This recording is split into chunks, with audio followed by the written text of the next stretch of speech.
Colossians lang. Kasi may libro na sinasabi doon na pag nabasa nyo yung libro sa Laodicea, ibigay nyo rin doon sa Colossae. So, maganda rin na pag-aralan. Tingnan natin, total may 2 weeks pa naman tayo. Ito hindi ko ganong natapos kanina. Sana may mapag-aralan natin na maganda kasi may kausap akong yung Amerikano kanina. So, tingnan natin ito. So, ang pamagat ng pag-aaralan natin ay tungkol sa matalinong pamumuhay, wisely, sa panalangin at salita ng Diyos. So, ito yung sinabi ni Apostol Pablo sa mga taga-Kolose. Kasi meron silang problema. So, mahalaga yung panalangin sa isang Kristiyano.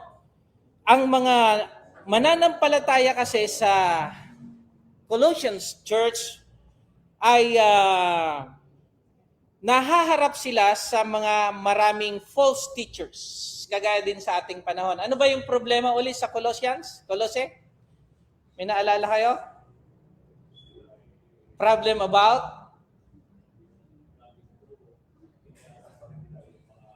legalism.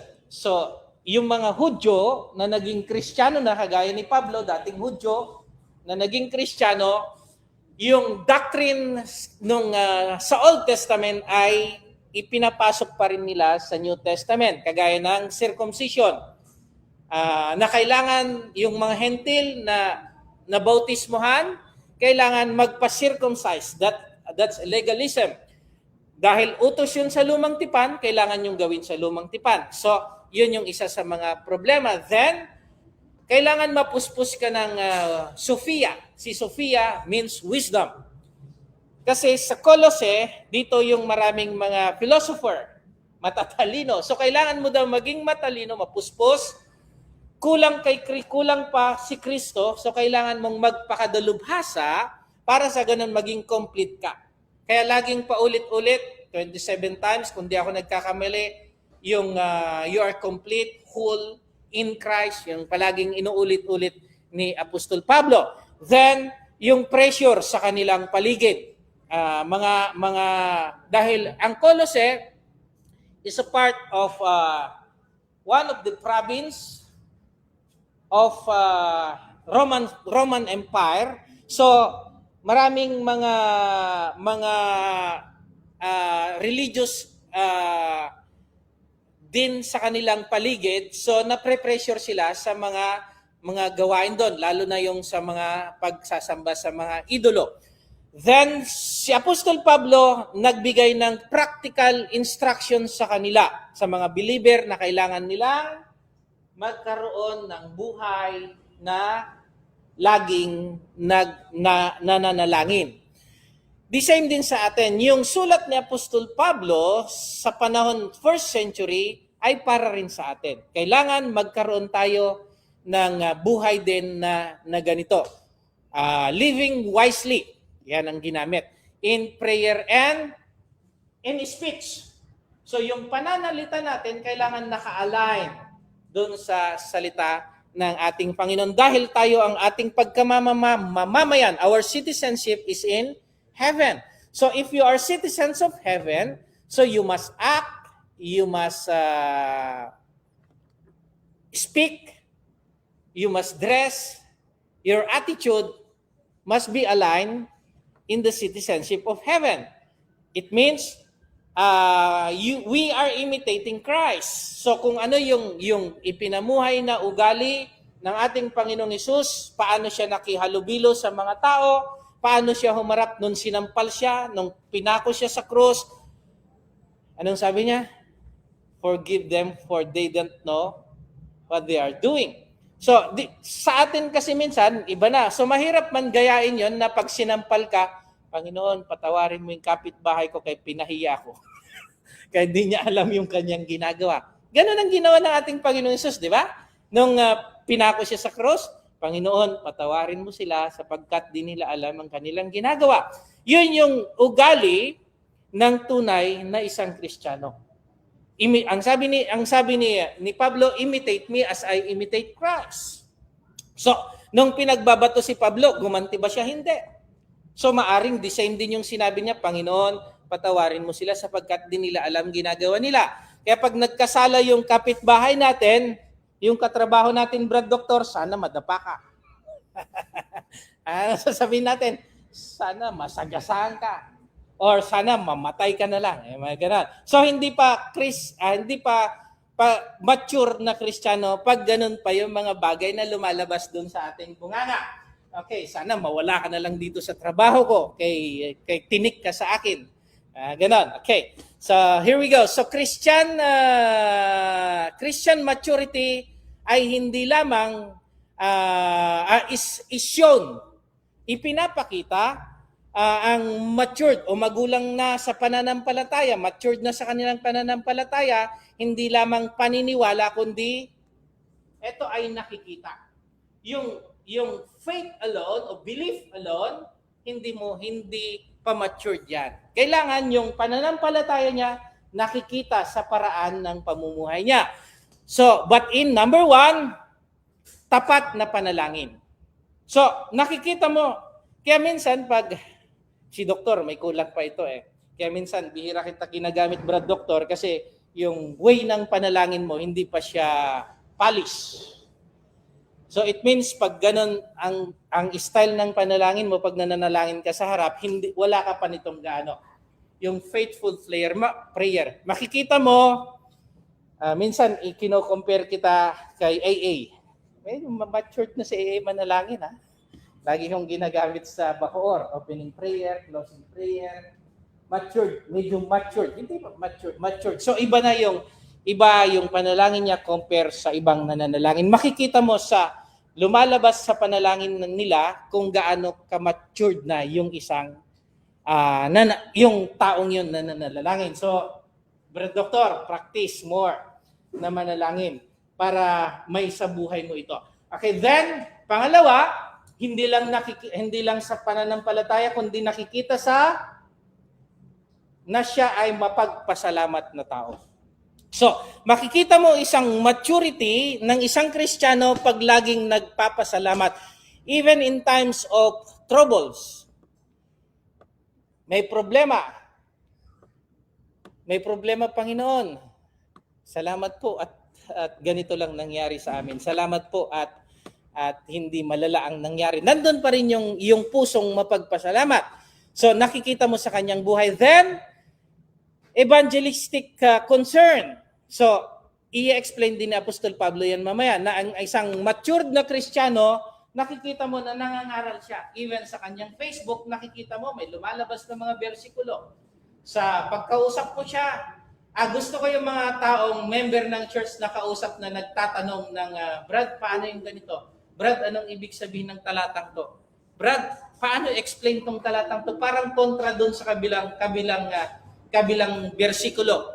Gusto ko yung mga member ng church na ganun kasi alam kong nagsusuri sila. Then, of course, hindi lang pananampalataya kung nakikita doon sa wise conduct nila. And of course, yung panghuli, sa paraan ng kanilang pananalita. Magiliw na pananalita. So, yung 5 yan, makikita mo na yung kaharap mo na member ng church ay, eto na, Brad Doktor, gumugulang na.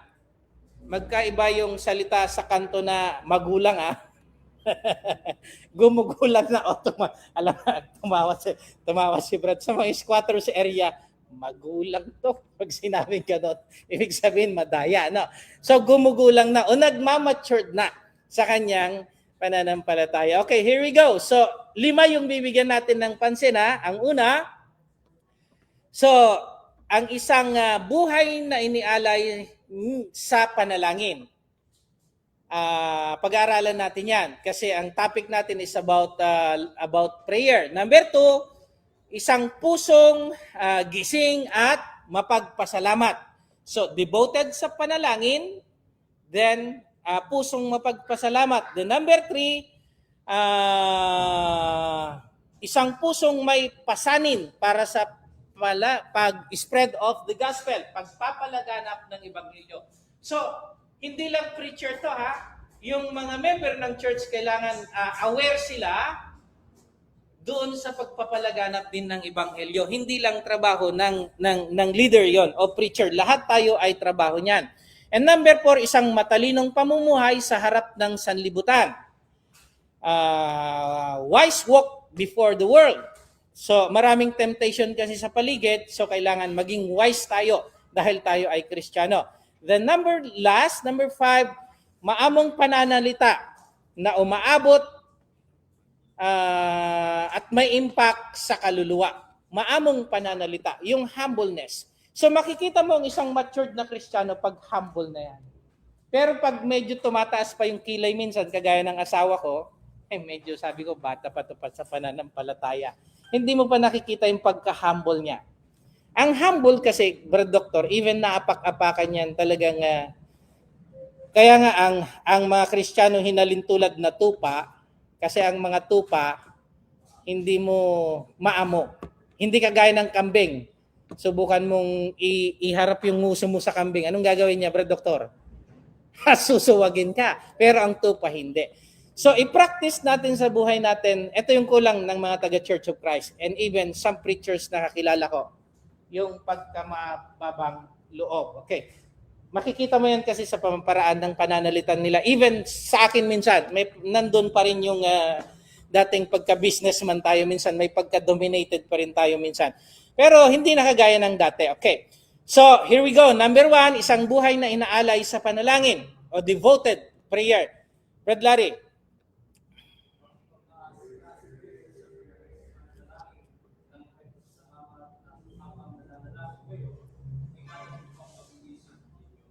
Okay, point 1 and point B. Hatiin natin to. Kaya nakalagay dun A. It means yung first part, anong ibig niyang sabihin? Continue, ginamit ko kasi yung common or madali intindihan na Tagalog dito. Magpakasigasig ang ginamit. Kayo sa panalangin o earnestly. Anong ibig sabihin yan? Continue earnestly in prayer. It means tinatawag tayo na maging earnest o perseverance sa pagiging panalangin. Then, earnestly, it means persist or persistence, patuloy. Lagi, ang ibig niyang sabihin. Then, devoted oneself. Talagang devoto ka doon sa pananalangin. Nakikita niyo yan sa mga Catholic. They are devoted Catholic. Talagang may rosary pa. May rosary pa. Makikita mo yung pagkadeboto. Ang problema lang, hindi naka-align dun sa sinasabi ng Biblia, yung mga bagay na yan. So, kunin natin yung mga ugaling yon. Then, earnestly, it means refuse to give up. Always pray. Always pray. Mamaya, may mga versikulo tayo dyan.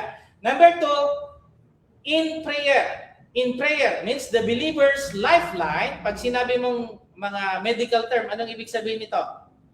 Lifeline. Yan yung buhay mo. Parang cellphone. Kung wala yung baterya at lobat na doktor, dead na. So the same din ng Kristiyano. Pag kulang siya sa panalangin, it means yung lifeline niya ay mahina. Mahina. Kaya sinabi na Apostol Pablo dahil nahaharap sila sa pagsubok, ang sabi ni Apostol Pablo, maging masigasig ang ginamit o magpakasigasig kayo earnestly. Earnestly, hindi sa mga ibang bagay, pero in-emphasize niya, maging masigasig kayo saan, Brad Larry? Sa pananalangin. Yan. Dahil yan yung lifeline natin. Lifeline to God. Prayer is more than asking. It is communion, dependence, and surrender to God.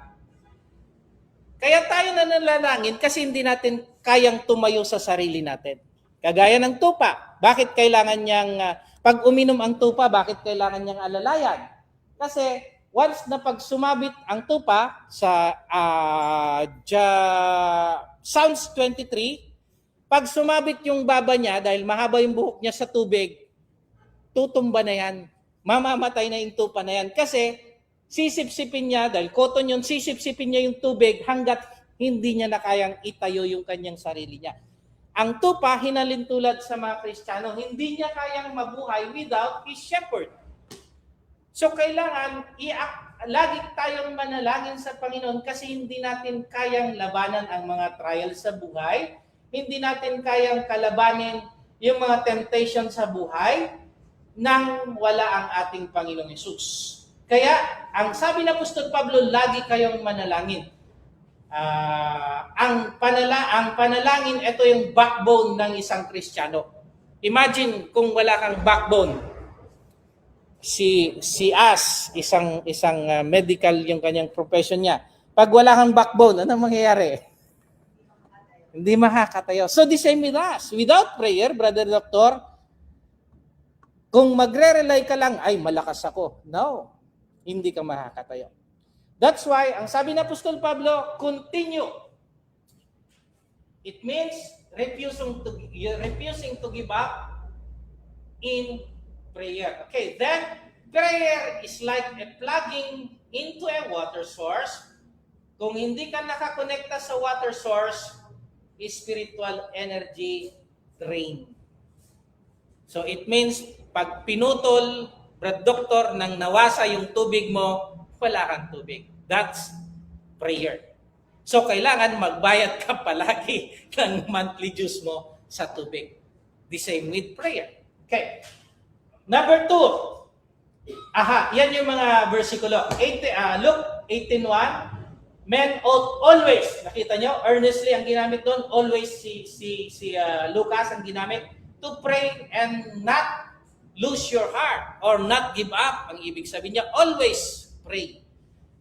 Thessalonians 5, pray without ceasing o walang patid. Then Romans 12:12, continuing steadfastly naman ang ginamit, the same with earnestly in prayer. Philippians 4:6, by prayer and supplication, let your request be made known to God.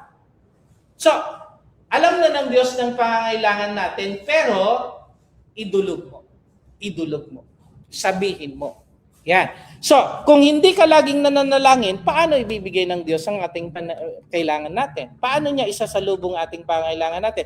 Paano papatibayin ng kailangan natin? Paano bibigyan tayo ng kapayapaan sa ating puso? Because Jesus is the Prince of Peace, kapayapaan. So, kung mahina yung connection natin sa ating Panginoon, it means laging magulo yung buhay natin. Kasi hindi ka laging lumalapit sa Kanya. He is the Prince of Peace. So, paano ka bibigyan ng kapayapaan kung di ka naman sumasangguni sa Kanya? Kaya sinabi na Apostol Pablo, continue earnestly in prayer. So, number 2, isang pusong gising, awake, at laging nagpapasalamat. So sa panalangin, laging kaakibat yan yung pasasalamat. Paggising sa umaga, yan. So being vigilant o pasasalamat, at habang nananalangin kayo, ingatan ninyo ang pag-iisip ninyo or vigilant ang ginamit. Okay, anong ibig sabihin niya? So being vigilant in it, so it means maging watchful ka and spiritually alert. Dahil minsan yung kasama mo sa trabaho, yung kasama mo sa bahay, ay gagamitin niya ni Satanas para to put you down, to drag you in hell. So, kailangan maging vigilant tayo. Then, vigilant means always awake, always alert, spiritually attentive, not careless or lazy. Paano tayo maging spiritually attentive, Brother Larry?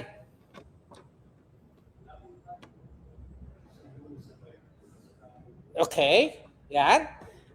So, laging, sinabi ko na ba ito sa inyo to? Alam ko, nasabi ko na eh. In Romans chapter 12, verse 12:2, transformed by the renewing of your mind. Magbago kayo sa pamamagitan ng pagbabago ng pag-iisip nyo.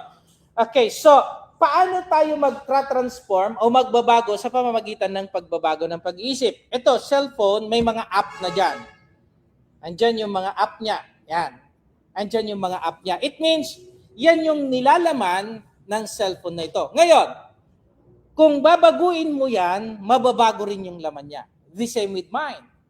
So kung ang laman, ang lagi mong ginagawa is about browse ng cellphone, chit-chat sa kapitbahay, or it means mga ginagawa ng mundo, it means hindi ka pwedeng magbago. So ang kailangan mong gawin, tanggalin mo lahat yung mga nakalagay doon sa isip mo, yung mga everyday mong ginagawa, at palitan mo ng salita ng Diyos. Yung app, i-remove mo, then palitan mo ng bagong app. Pag pinalitan mo ang bagong app ng computer mo, it means bago na yung nilalaman ng computer. So the same with us. Kung papalitan natin everyday ng Biblia, ang nilalaman ng utak natin, magtra-transform tayo. Magbabago yung isip natin, magbabago yung ugali natin, magbabago yung paraan ng pamumuhay natin. Basta lagi natin sinisiksik yung salita ng Diyos sa ating utak. Pero gusto mong mag-transform, hindi mo naman binabago yung app mo na nakalagay sa utak mo, hindi ka magbabago. Kailangan palitan mo yung laman ng isip mo, palitan mo ng Biblia, ng salita ng Diyos para sa mga ginagawa mo ay mga gawa ng Diyos. Nakuha? Okay. So, being vigilant in it with thanksgiving. So, with thanksgiving, gratitude, and strengthen faith. So, ang taong palaging nagpapasalamat, pinapatibay niya ang kanyang pananampalataya o matured na yung Kristiyano na yan. Thanksgiving, turn prayers from complaining into worship and trust. So pag meron kang mapagpasalamat na pag-uugali, hindi ka madalas mag-complain. Asawa ko madalas pa mag-complain sa akin yan. Ba't to na lang pera natin? So, kailangan palitan pala ng mapagpasalamat, even konti o meron o wala, para mawala yung pagko-complain na lang. Hindi man mawala, mabawasan man lang. Mabawasan man lang. Ang asawa ko, laging everyday na lang yata, naririnig ko to, complain. So, kailangan palitan natin ng worship, ng thanksgiving o buhay mapagpasalamat. Maliliit na bagay man, magpasalamat ka para hindi tayo palaging nagko-complain sa ating Panginoon. Okay. Then,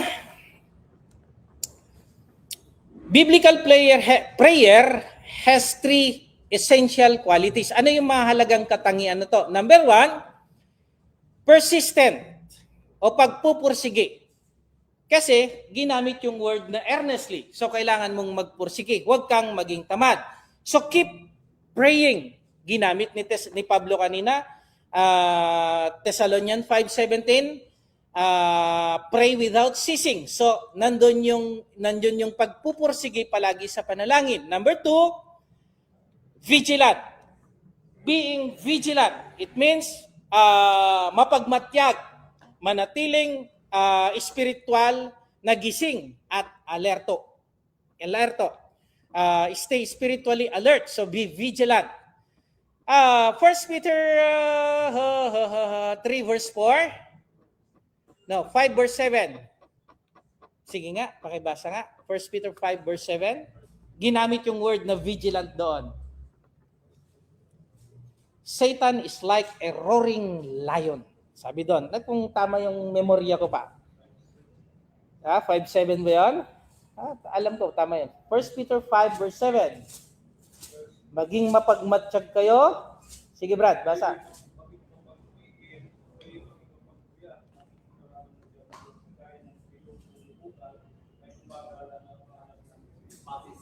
Okay, so ang diablo nandyan sa paligid natin. Kung hindi tayo maging vigilant, maging watchful ang ginamit, di ba? Same with vigilant. It means kung hindi tayo maging stay spiritually alert, kung hindi tayo maging alerto spiritually, ang si Satanas parang nagtawag nito, namimingwit. Yan. Kung sinakmal mo yung bait, Brad Doktor, yari ka. Kailangan ma-identify mo, ma-discern mo kung ano yung ibinibigay na nasa harap mo. Ito ba ay trap ng diablo or ipagmamature ko ito. So makita natin yung mga bagay. Lahat ng mga paraan gagawin ni Satanas.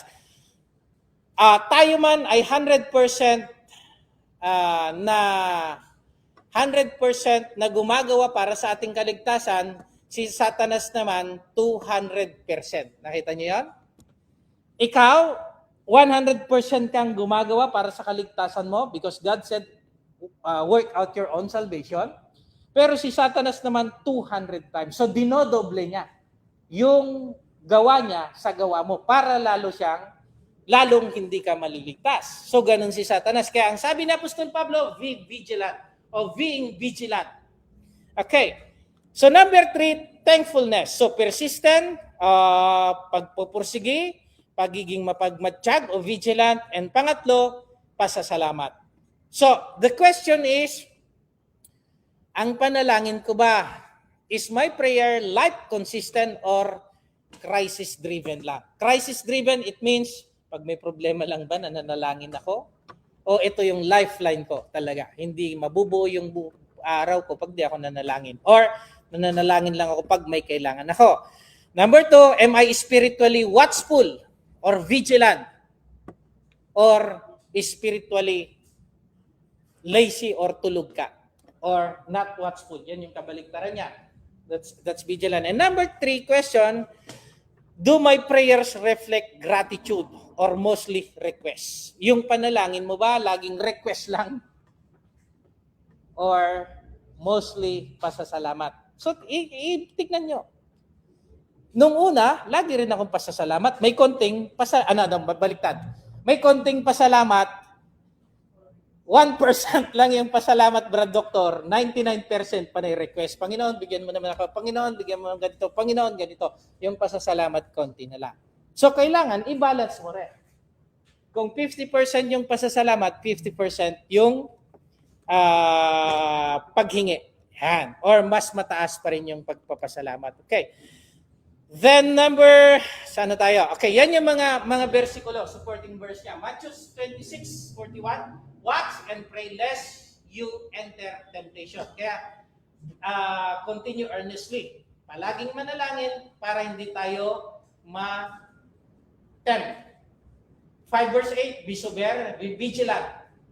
Then, 6:18 ng Ephesians, praying always with all perseverance or persistent. Then Philippians 4:6, pray with thanksgiving. Psalms, enter his gate with thanksgiving. Enter, it means pray. Then Thessalonians 5:10, in everything, tignan niyo to, sa lahat ng bagay, give thanks. May sakit ka, magpasalamat ka pa rin. Wala kang pera, Brad Doktor, magpasalamat ka pa rin. Kasi pag marami kang pera, nandun ka ngayon sa casino, Brad Doktor. Wala ka rito. Kaya everything lahat ng bagay Lahat ng bagay. Kung nasaan ka ngayon, sa trabaho ka ngayon na hindi mo type yung trabaho mo, magpasalamat ka pa rin. Kasi may reason kung bakit nilagay ka ng Diyos dyan. Okay. Number 3 na tayo. 6 lang to. 5 lang to. Number 3, 2 na lang. So, number 3, a burden for the spread of the gospel. So, ang isang Kristiyano, kailangan din nito yung pagpapalaganap ng Ebanghelyo. Brad, Larry, pakibasa ulit.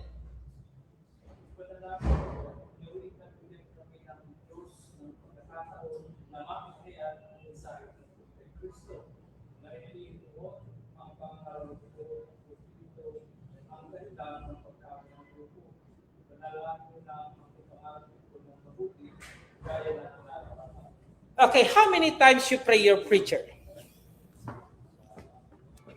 The doktor, ilang beses mong pinapanalangin yung ministro mo?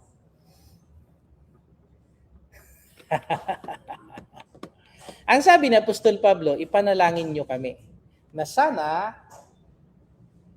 bigyan kami ng Diyos ng oportunidad na maihag ang mensahe ng Diyos. So, in your prayer, always remember your preacher, your minister. Na, of course, yung health Of course, yung financial, kailan hindi natin may papangaral ng ebanghelyo without that, mahirapan tayo. At of course, minsan naglalakbay kami, naglalakad, and minsan pupunta ako kay Larry, yan nagbibigay ng flyer, may mga aso, may mga lasing sa lansangan, yan, kailangan ng protection. May mga parte kayo diyan. Yun yung sinabi ni Apostol Pablo, praying also for us. Ano bang trabaho ni Pablo? Nangangaral. So, yung lesson na makikita natin yan, sino pa yung mga pinapanalangin nyo? Dito, everyday, pinapanalangin ko ang iglesia dito, lalo na yung mga hindi na nagsasamba. Ang sabi ko, Panginoon, touch them. Paalalahanan mo sila na sana bumalik sila. Hindi ko sinasabing sampalin Sabi, paalalahanan na, touch them. Hindi ko na alam anong paraan ng Diyos para kasi minsan kailangan natin minsan nakakalimutan natin ang Diyos. So minsan napapaalala na tayo sa pamamagitan ng sakit, ganyan, mga problema. Kaya minsan saka lang tayo lumalapit sa Panginoon. Okay, so lahat kayo ipinapanalangin ko. Minsan general na lang kasi marami. Panginoon, ingatan niyo po ang mga membro ng iyong kongregasyon sa dakong ito. Yan. Gabayan mo sila, dinggin ng kanilang mga panalangin. Yan. Okay. So, in general mo na lang, pwede. Kung may mga specific ka, may mga problema, may sakit na kapatid, banggitin mo yung pangalan. Okay. Praying also for us. So, the ministry depends, saan nagdidepende? Sa panalangin. So, kailangan ng mga membro ng isang kongregasyon, ipanalangin nyo ang trabaho ng iglesia sa ating lugar. Then, that God would open a door for the world. So, opportunity. Hindi kaya ng tao na magbukas without the help of God. So, paano kayo makakatulong na sana ma-reach out natin yung mga soul sa paligid natin sa pamagitan ng prayer? Even di kayo sumama sa amin na mag-door knocking through prayer. Yeah. To open door for us. Bago kami umaalis dito, minsan dalawa kami ni Pipi nagdo-door knocking. Panginoon, sana ang makatanggap ng pamphlet na ito ay buksan nyo o knock their heart or katukin mo ang kanilang puso at maliwanagan. Mga ganun. Dalhin nyo po, Panginoon, ang aming mga paa sa mga taong naghahanap ng kaliwanagan. Door of opportunity. Yan ang ginamit, Door. Open the door for us, for the word, o sa ang salita ng Diyos. Panginoon, gabayin niyo po ang aming mga ministro na sana po, dalhin niyo po sila sa mga taong naghahanap ng katotohanan na gusto rin maligtas. Yan yung mga panalangin para sa mga ministro, that God would open opportunity or door for the word. Then, to speak the ministry of Christ. So the content of the message, yun yung sinabi niya doon, to speak the mystery of Christ o yung ebanghelyo. Mystery kasi hindi pa nun naihahayag. Ngayon, nandiyan na yung Biblia, naihayag na si Kristo, so hindi na siya mystery. Dati mystery sa kanila, for which I also in chain. So si Apostol Pablo dahil sa kanyang pangangaral ay naibilanggo siya that I may be, asana, abante natin. For which I am also chained. So the cause of faithful witness. So ang pagiging Kristiyano talagang maraming sakripisyo. That I make it manifest or clarity and proclaim boldly yung salita ng ating Panginoon na hindi natatakot. Yun yung gusto ni Apostol Pablo, and boldly responsibility and boldly as I ought to speak. So with your help, through prayer, ay mapapalakas ang loob ng mga mangangaral para ipangaral ang ebanghelyo. Without your prayer, mahina. Mahina. Parang isang poste, pag humangin, aapay. Pero pag may mga tungkod, Brad, na mga kapatid, kahit lindol man yan, Brad, hindi matitinag yan. Okay, so, ministry, ang ministeryo ay umuunlad sa pamamagitan ng prayer. So, pwede nyo rin sabihin, Panginoon, huwag nyo pong gawin tamad si Brad James. Para hindi may pangaral ang ebanghelyo. Ay, para may pangaral ang ebanghelyo. And ganon. Then, pangalawa, God opened doors no man can. And the message is Christ, not ourselves. So, ipanalangin nyo rin ang inyong lingkod, ang inyong mga ministro na hindi mag-boss o magmayabang, kundi si Kristo ang makikilala sa kanilang preaching, hindi yung sarili nila. Kasi may mga preacher na talagang itinataas yung sariling bangko. So minsan umaabot din tayo sa ganon, so kailangan namin ang yung panalangin para hindi kami umabot na mag-boss o magyabang dahil doon sa mayroon laman kami ng utak or katalinuhan namin. Kailangan ng panalangin ninyo yan. Then suffering cannot stop the gospel. Then clarity and boldness are essential. Yan yung mga kailangan ng panalangin natin. So tapos na yung number 3. Okay, so yan yung mga supporting verse natin. So Ephesians, pray for me. Ang sabi rin ng Apostol Pablo, ganun din ang sulat niya sa Colosas. Ang Colossians at Ephesians, sinabi ko sa introduction natin kanina, ay parang twin yan. Parang twin. Almost the same yung content. May mga maliliit lang na bagay. Kaya iniisip ko kung Ephesians yung pag-aralan natin after this Colossians. So pray for me that utterance may be given. Then Thessalonia, sulat din ni Pablo, pray that the word of the Lord may run swiftly. Sa Roma, sulat din ni Pablo, strive together with me in prayer. Hindi nyo man ako makasama, pero sa pamamagitan ng panalangin ninyo, ay nagpapatuloy tayo. Then, Corinto, sulat din ni Apostol Pablo, a great and effective door has opened, so pray for us. Then Acts 14:27, 14, si Pablo na yung kwento nito sa first missionary journey. God opened the door of faith to the Gentiles. Through prayer, even nasa bahay lang kayo, Brad Doctor, even nasa trabaho kayo, nakakatulong kayo na ipangaral ang ebanghelyo sa pamamagitan ng panalangin. Okay. Number, ano na yan? Iba na ba to? 5 na. Number 4 na, a wise walk before ay isang matalinong pamumuhay sa harap ng sanlibutan. Okay. So, ang sabi na Apostol Pablo, walk in wisdom toward those who are outside o yung mga hindi mananampalataya. Sinasabi niya, redeeming the time or yung lahat ng pagkakataon na may bahagi. Ayan, sa Tagalog, maging matalino kayo sa pakikitungo sa mga hindi mananampalataya. Ayun, outside, mananampalataya. At samantalahin nyo ang lahat ng pagkakataon na may bahagi ang pananampalataya nyo. So, ang bawat isang membro ng church ay kailangan din redeeming the time na ibahagi kung yung kaligtasan mo. Brad, kailangan mong gawin din to. Dahil ito yung nakasulat sa Biblia. So ibahagi mo rin paano ka naligtas. Kahit hindi mo ibubuka yung bunganga mo, Brother Doctor, sa pamamagitan ng pakikisama mo sa kanila, na ibabahagi mo si Kristo without preaching. Yun yung tinatawag nating preaching without word. Gumagawa tayo ng sermon regarding that. Paano mag-preach na hindi bumubuka ang bibig mo? Sa pamamagitan ng post mo sa Facebook, nag-pre-preach ka through Facebook. Sa pamamagitan ng paraan ng pamumuhay mo, nag-pre-preach ka, ipinapangaral mo si Kristo sa kanila, na ganito ang buhay ng isang tunay na Kristiyano. So, yung everyday life mo, na walk, the word walk, it means yung daily life mo, the way of life mo, yung lifestyle mo, yan, walk in wisdom. Tignan mo, ito bang pananamit? Kaya minsan, si Mrs. lalabas kami, pupunta kami MOA. Tignan ko siya. Suot mo, bis ka. Hindi man Kristiyanong pananamit hanggang dito man. So sabi ko, hindi, asawa ka ng preacher, bis ka.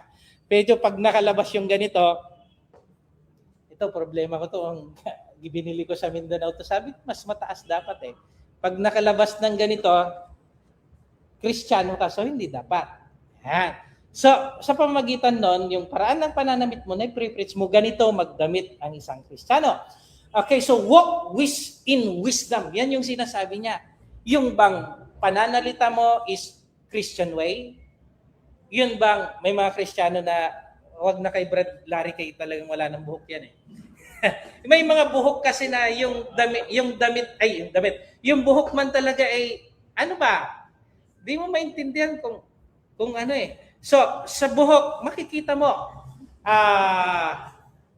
basta sa lahat, yung way of life mo, yung conduct, yung speech, yung pananamit mo, kasama yung hanap buhay.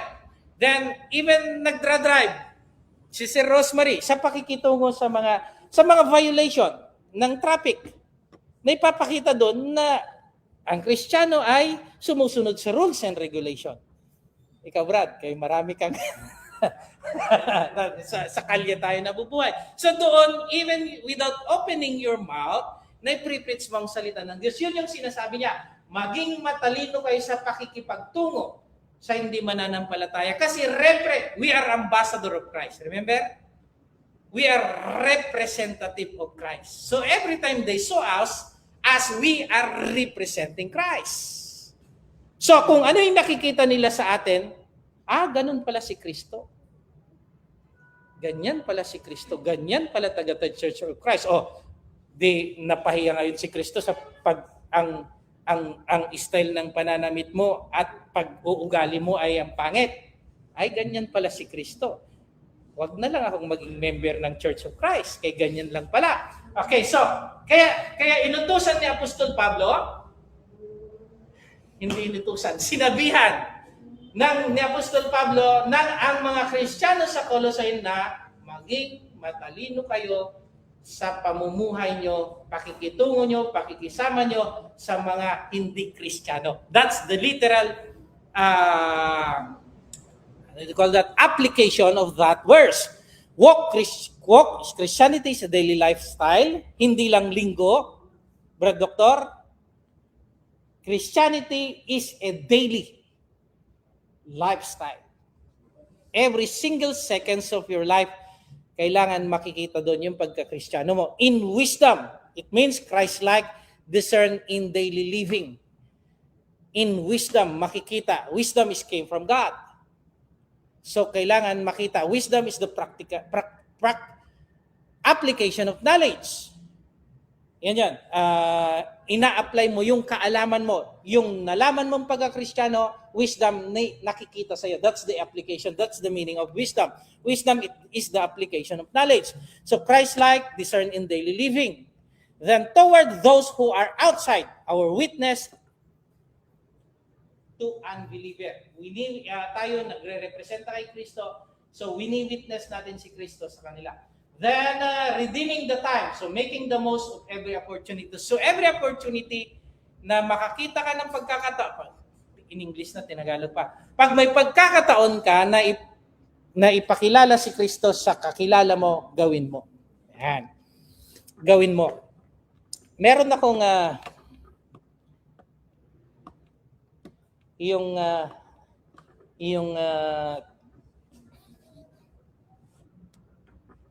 Inday, pakikuha mo nga yung bag ko doon sa loob. Meron akong tawag nito, calling card. Yung ginawa ni sister nakalagay doon sa likod. Mawala mo man tong calling card, huwag mo lang mawala si Kristo sa buhay mo. So every time, inaabot ko yun. Yan. Brad. Yan. Or yung mga tracks natin, bigyan mo ng tracks. Yan. So, kahit di ka magsalita, Brad Doktor, tracks lang. Or invite mo sa pananambahan. Okay na yan. So the balance of life and witness. Okay. Christianity is lived, not merely spoken or faith lang. Ipamuhay mo. Kung ano yung naririnig mo, ano yung nabasa mo, ipamuhay mo yun. Then, wisdom shapes our daily conduct. So kaya sa panalangin natin, kung napapansin ninyo, lagi akong humihingi dito, dagdag na wisdom. Kasi ito yung nag-shape ng buhay natin. Okay, then unbelievers are always watching. Useless ang knowledge without wisdom. Or it means knowledge is useless without application. Kahit alam mo yung buong Biblia, memorize mo yung Biblia without that wisdom or without that application or apply to your daily life or your daily conduct, that knowledge is useless. So kailangan itong application. So unbelievers are always watching. Then and time and opportunities are limited. Kaya sinabi niya doon, redeeming the time. Di natin alam kung kailan darating Panginoon, di natin alam kung kailan tayo mamamatay, bukas makalawa, pwede. Kaya kailangan every opportunities we have, redeem them. So a wise life support, a powerful witness. Okay. Last. 5 minutes. Okay. Gracious speech that impact soul. Ang sabi ng verse 6, kung makikipag-usap kayo sa kanila, pertaining to verse 5, sino yung kanila? Sa mga tagalabas, sa mga hindi Kristiyano, gumamit kayo ng kawili-wiling salita. Season ang ginamit doon. Season with salt. Kawili-wiling salita para makinig sila sa inyo. At dapat alam nyo kung paano sumagot sa tanong ng bawat isa. So pag hindi tayo nagbabasa ng Biblia, paano natin malalaman ang nasagutin ang mga tagalabas kapag nagtatanong ano ang ibig sabihin ng Church of Christ? Ano ang kaligtasan? Paano kayo naliligtas? Ano ang doktrina ninyo? Sabihin mo, wala po kaming doktrina. Wala kaming turo. Si Kristo po yung may doktrina po. Yun yung sinisunod namin kung paano po yung Biblia. So, kailangan marunong kayo. Nag-aaral kayo dapat. You know, you may know how you ought to answer each one. Baka i-text nyo pa ako, Brad, paano sagutin to? So, parang assignments ng teacher na sinabi, pass your assignment. May assignment tayo pala. Anong sagot nun? Okay. So, let your speech word matter in Christian life. So, watch your mouth, Brad Doktor. Kasi word matters. Lumalabas sa Biblia. James chapter 2, yung dila ay maaring maliit na parte ng katawan pero pwede niyang sunugin ang buong katawan. So the same with word. Kaya the same with our speech. So yung pananalita natin, pwedeng yan yung magdala natin sa impyerno. Kaya sabi ni Apostol Pablo, watch your mouth or season with salt. Magsalita kayo ng kagiliw-giliw. Yan. Yung asawa ko, minsan, nandun pa rin yung hindi kagiliw-giliw. Sabi ko minsan, ay, boses mo. Ay, yung bunganga mo. Kasi, sinasabi ni Apostol Pablo, kung nakikipag-usap kayo sa kanila, gumamit kayo ng kawili-wiling salita. Minsan, pag talagang hindi, pwede naman tayo muna makipagplastikan eh. Basta kawili-wili. hanggat pra-practice mo na galing na talaga sa puso yon, hindi na plastic brand. Minsan, kasi kaya lumalabas sa bunganga natin yan kasi ayaw natin maging plastic. Pero, ang sabi na Apostol Pablo sa Corinto, may mga bagay sa akin na pwede, pero sa iba hindi pwede. So, anong kailangan gawin? Itik ko muna lang, bibig mo muna. Kay makakasakit ka sa iba. Minsan kasi, yung bunganga ko rin, dire-diretso eh.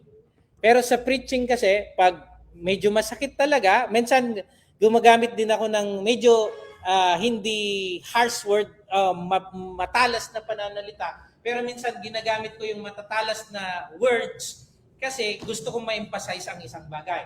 Okay, so then number 2, always be with grace. Speech marked by Christian-like kindness. So makikita nila yung pagiging kindness natin, Christ-like, kagaya ni Kristo na pananalita kung kagiliw-giliw yung pananalita natin. Okay, then season with salt, speech that is wise and impactful.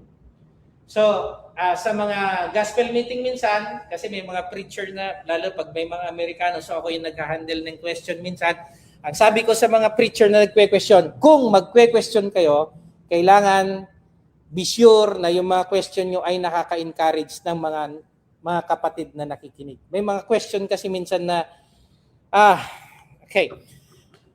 Lagi kong sinasabihin pag ako nag-handle ng question. So, number 4, that you may know how you ought to answer. So, discernment in conversation. So mag-aral tayo, magbasa ng Biblia, i-memorize natin ano mga dapat natin i-memorize para pag humarap tayo sa mga nagtatanong ng gustong maligtas din, alam natin, memorize yung 5 steps of salvation. Then, saan galing ang Biblia?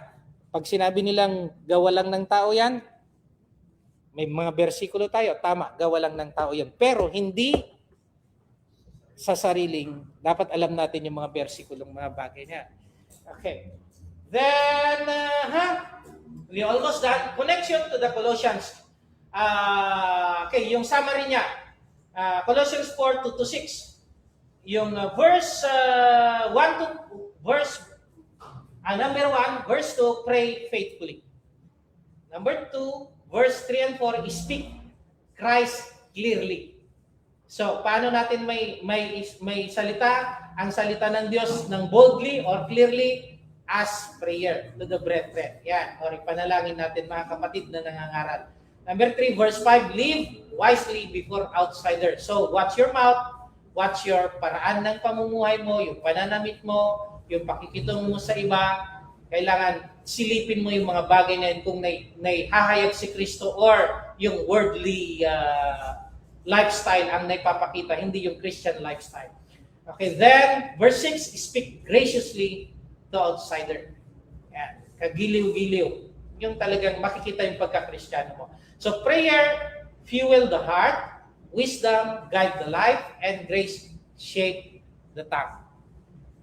Doktor, ang panalangin, without prayer, without gas, yung motor, yung sasakyan, hindi makakatakbo. The same with Christian. Kung kulang ka sa panalangin, Brad Doktor, hindi ka makakarating sa bagyo. Okay? 1,000 lang yung ginasolina mo, 3,000 balikan papuntang bagyo. So it means dagdagan mong gasolina. It means dagdagan mo ang panalangin. Then, yung application na yan, guide the life. So, mag-aral tayo na mag-aral din dahil sa marami nating knowledge na ia-apply natin, yan yung mag-guide sa buhay natin, yung mga natututunan natin. Then, yung grace o yung biyaya na yan, shape the tongue. Kailangan grow. Ang sabi ng lagi na Apostol Pablo, grow in the grace and knowledge of our Lord and Savior Jesus Christ. Laging sumasagana yung biyaya na yan sa atin at yung kaalaman natin sa Diyos. Okay. Yan yung laging panalangin ng ating ni Apostol Pablo. Lumago tayo, mag-mature tayo, dumami. Yan yung ibig sabihin, lumago. Shape, grace shape the tongue. Okay, lesson for us today. So number 1, prayer must be lifestyle, not an emergency tool. Na manalangin lang tayo pag may problema tayo. What? Number 2, God open doors. Our rule is to walk through them. Bukas yung pintuan, binuksan ng Diyos, so yung opportunity na pagbubukas na yan, pumasok tayo, lumakad tayo dun sa mga rules. Paul did not ask for comfort dahil nasa loob siya ng kulungan, but anong sabi niya? Mga kapatid, ipanalangin niyo naman ako, makalaya na ako sa kulungan, hindi niya sinabi nun. Mga kapatid, nahirapan ako dito sa kulungan, hindi niya pinanalangin yun. Ang ipinalangin niya, ipanalangin niyo ako na magbukas pa ng maraming oportunidad para may pangaral ko ang Ebanghelyo. Ganon katindi yung pananampalataya ni Apostol Pablo. Even while in chain, yan. So, difficult situation may be God's doorway for the gospel. Okay, then our daily conduct is part of our evangelism. Nakita niyo? Sa pakikitungo natin sa mga tagalabas, it means even di natin binuksan ng Biblia, even hindi natin sinalita ng salita ng isang word man lang sa Biblia, pero yung daily conduct natin ay naipapangaral natin ng Ebanghelyo. Yan, nag-preach tayo. That's preaching without word. So time is a sacred opportunity. So redeeming the time. Delay obedience often become missed opportunity. So words can open heart or close them. So our speech must be gracious, wise, appropriate, fitted to each person we encounter. So truth spoken without grace repels. Grace spoken without truth mislead. Yeah. Okay, then meron pa. So Paul teaches that a faithful Christian pray continually, live gratefully, care about souls dahil ang bawat kaluluwa ay mahalaga. Ayaw ng Diyos ng bawat kaluluwa ay mapahamak. So walk wisely, then speak graciously. So may challenge question tayo dyan. Yan. Is my prayer life consistent and watchful? Do my words draw people closer to Christ, or dahil sa aking mabunganga ay hindi na nagsasamba yung taong yon? Yan. So what's your word? Even sinasaktan ka nila sa pamagitan ng salita o text man, hayaan mo lang sila. Kasi pag gumanti tayo, lalong lalayo sila dito. Hindi na natin makakasama sa pananambahan. So does my daily walk reflect Christ or the gospel? Or does my daily walk preach the gospel? O yung paraan ng pamumuhay ko ba, even pagpasok ko sa trabaho, pakikitungo ko sa kapitbahay ko, and even kakain ako sa restaurant or sasakay ako somewhere, ay naipapangaral ko ba si Kristo? So a praying church with the wise conduct and gracious speech become a powerful witness to the world. Okay, good evening everyone. Thank you so much. Sana po may natutunan tayo. Hannes, may natutunan ka? Ano? Sige nga, bigyan mo ako isa. Ano natutunan mo? Laging magdasal. Ilang beses ka nagdadasal sa isang araw? 3, 4? O, dagdagan mo kasi lagi ha. Lagi. Dagdagan mo. O, how about Hana? Ano yung natutunan mo, Hana? Ano? Magsalita ng ano daw? Maganda. So, hindi bad words. Kawili-wili ang ginamit. Yan. Okay. Pag nakakasakit yung salita mo sa iba, wag mong ituloy. Okay. Hindi ugali ng Kristiyano yung mga ganong pagsasalita. Okay. Any question? Question? Before we end our midweek service. Oh, we have 3 yung kanina. May kasama tayo sa live. Good evening po. Question? Brad?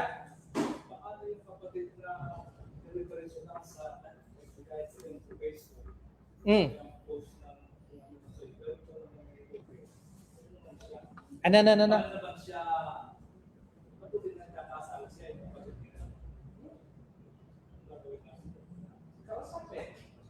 In a nice way, na hindi ma-offend. Doon mo makikita na yung kapatiran na yun hindi pa matured sa pananampalataya. Pag may mga post pa na talagang mga earthly attitude pa o conduct, hindi pa matured.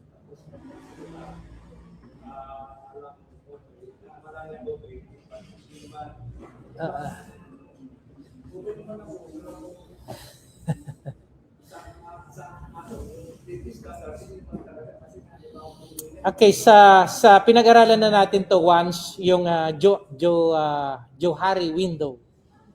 Kagaya ng sa kilikili, sa psychology. Hindi alam ng isang may putok sa kilikili na mabaho yung kilikili niya. Hanggat hindi mo sasabihin. So, kung makahanap ng pagkakataon in a nice way, dalhin mo rito. O nakikinig naman, nandito naman lagi. So in a nice way, or minsan pitik-pitikin mo, pahagingan mo hanggat job na. Yan, okay. Pag ayaw pa rin, then ipanalangin natin. Panalangin, makakatulong yan. Sabihin natin, sana yung asawa ko magbago na. Lagi kong pinapanalangin yun. Okay. Anything? Wala na? Kung wala na, awit tayo ng isa. Ako na, namimiss ko yung mga kanta natin na song folder. Then, contemporary song. Ano ba yung life is...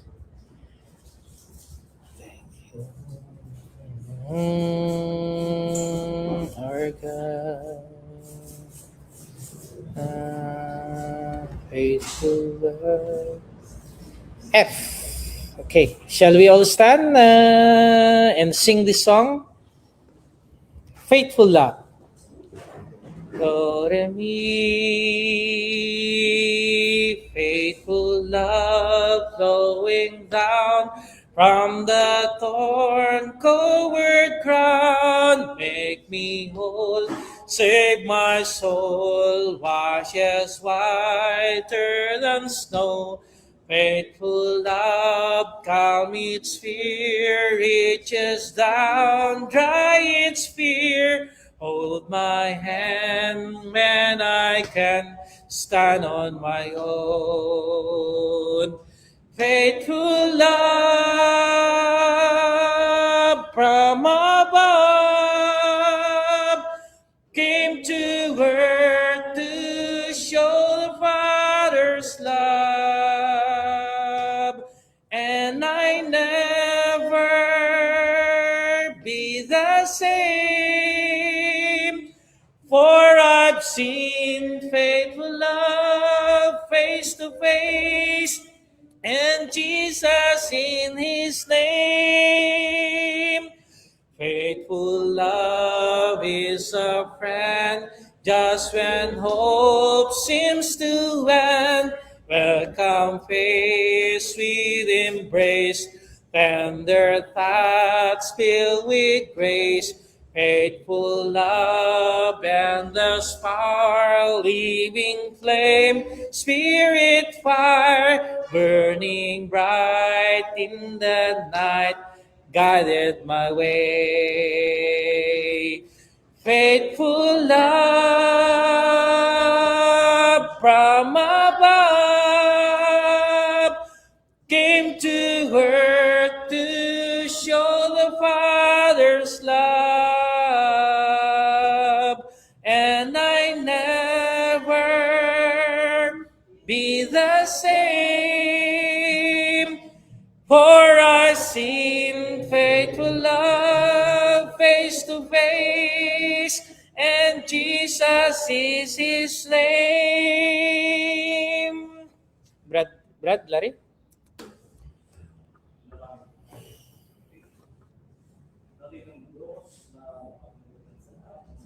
Salamat po sa pagkakatulong na aming pag-aaral na iyong mga salita. Salamat at iba't po sa aming mga puso, sa buhay namin, ang aming mga sutulan, paano kami lumakad sa sarili ng forma ng pakita namin sa mga ibang habang wala sa iyong karyan. Ang tubig na pag-ibig sa tunay ng Kristiyano, naway masalamit sa amin at sila ay magkaroon ng pagkataon ng mga kasama rin kapag aral ng mga salita mo, magkaroon ng Diyos na ang kanilang mga kaluluwa ng pagkaroon na piligtasan at nanalangin ng Ama na patuloy po kami pagbabayan sa aming pamumuhay sa aming Panginoon, sa pamumuto ng masyadong mapangalit ng Panginoon, na ang mga balita sa lugar ng ito, ang mga pagkukulang ay patuloy na nangyayari. Subalit ikaw, Panginoon Diyos, ang nakalang mga pangapagay, ito silang namin na hindi mo kami pababayaan. At sa aming pagbabago ng Ama, kung paano kami nila sa lugar ng ito, na kami ay sama ng pagkakaroon ng Ama, pag-uwihan sa mga kahanan ay pwede po kami makalimutas. Kung susunod namin mga gawain ay magsasama kami, magtutuloy sa lugar ng Ama. Pagbabago ng Ama, ang mga kapatid na hindi nakabalan, sama sa lugar ito, ano ba ang kanilang mga ginagawa, sana po sa susunod ng mga gawain, sila ay makatalo upang sama-sama kami magkala at magkaroon ng kahanan upang sa iyo. Kasi patuloy naman sa aming dalangin naman sa pangalan ng Panginoon na si Kristo Jesus na Panginoon. Amen. Amen. Thank you. I-off ko lang tong live natin. Off the live. Bye-bye po. Bye-bye. Oh, may 3 pa. Bye-bye po. Tapos na po yung midweek natin. Bye-bye.